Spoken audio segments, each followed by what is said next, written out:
Hey, what's going on, guys? Welcome back to Art Adventures. So I went ahead and got these two drawings done, and I'm gonna go ahead and turn this one into Mario and this one into Luigi. I've already done a few of the tutorials on how to draw these bodies. The only difference is I made this one a little short and a little stubby, and this one a little bit more lengthy.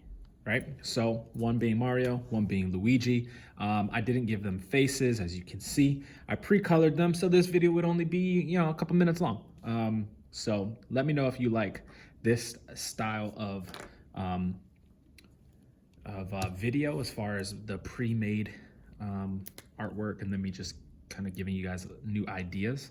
Or if you want me to do the entire thing, just let me know. So I start off every coloring with my highlights. And those highlights are gonna be on each piece of clothing. So Mario having the red shirt and Luigi having the green shirt. I was also thinking about doing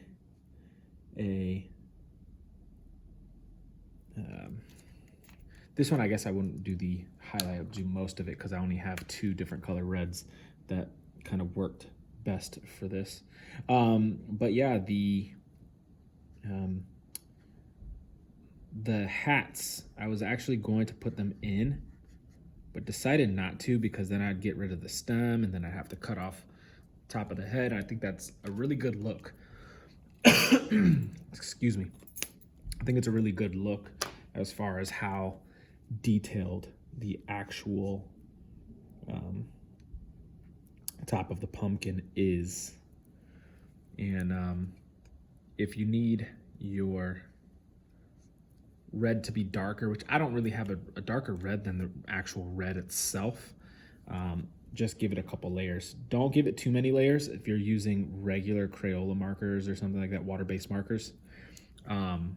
Give it a few passes, but that's limited because one, then your paper's gonna start wrinkling up, which makes it not look as good as it should. And then secondly, it will kind of not, it'll start putting like holes in your paper, which you don't want. So, all right, this green, I might not even need that green for the shirt. It's good for like the stem. I use the light green, the mid green, and the darker green. But for clothing wise, might just use the mid green and the dark green, kind of like how I just did the mid-tone red and the darker red. Really, it's the light red and the mid-tone red, but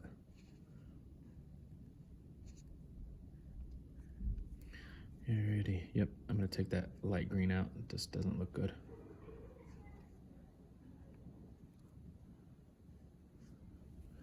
Alrighty, so that's that. And I'm gonna go ahead and give it some darker shadows.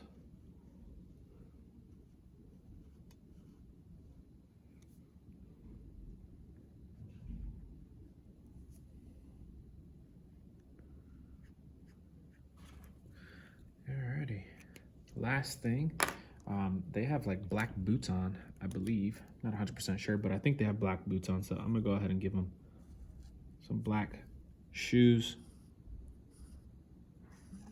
Finish off their buttons with this yellow or gold, whatever you would want to call it, yellow marker, but kind of takes the form of gold buttons.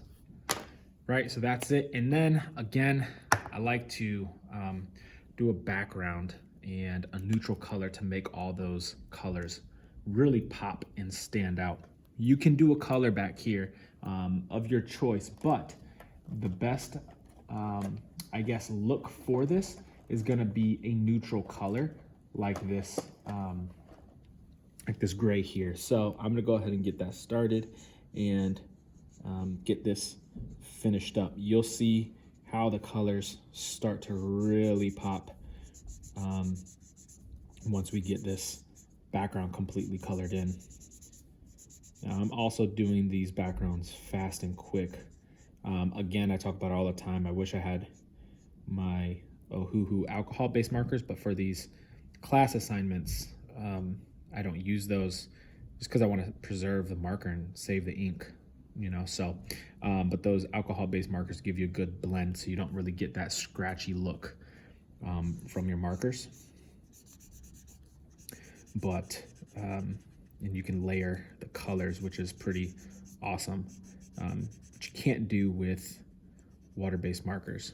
I was watching a video from another YouTube artist, Jazza, and he actually did a comparison artwork between water-based and alcohol-based to see if you can get a similar effect from the watercolor or from the water-based markers to the alcohol-based markers, and it's just not possible. Every time he got kind of close to getting the effect he was looking for with the water-based markers, it ended up putting a hole through his paper, and then his whole paper just looks wrinkly like this. For whatever reason, the chemical compound of the alcohol doesn't do that to your paper. The paper looks way better, cleaner, crisper, and the colors are better. They blend better, and then they also don't give you this scratchy look of coloring things in.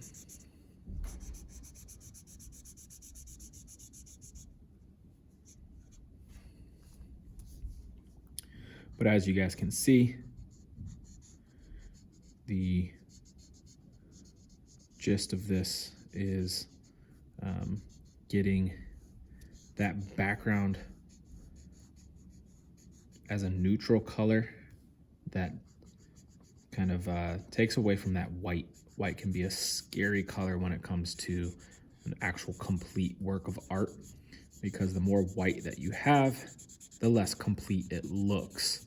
So it's either do yourself an entire background and take up the entire sheet of paper, or do something very simple and very easy, like giving yourself a geometric shape and coloring it in a specific color. But now you see that yellow's popping a lot. The gray is really giving that orange and that red and that blue some good vibrancy. Same thing with the green here. So, all right, well, that's it. That was a short demo based off of just doing a Mario and Luigi. If you wanted to give them a hat, go ahead and, you know, try something with a hat. I was gonna do a regular oval pumpkin, but these pumpkins just look so much better. I got these style pumpkins, I keep forgetting to mention it, but I got these style of pumpkins from Art for Kids Hub. They did a episode with a pumpkin that just had this shape, and they did like some jack-o'-lanterns or something like that with some vines and some leaves. It was really cool, very detailed, awesome video. But I just kind of took it and switched it up, made them into like little chibi characters, have some fun with it and enjoy it. So I hope you guys enjoy it. Check out my other tutorials on the pumpkin heads back on my channel, and I'll see you guys on the next video. Bye.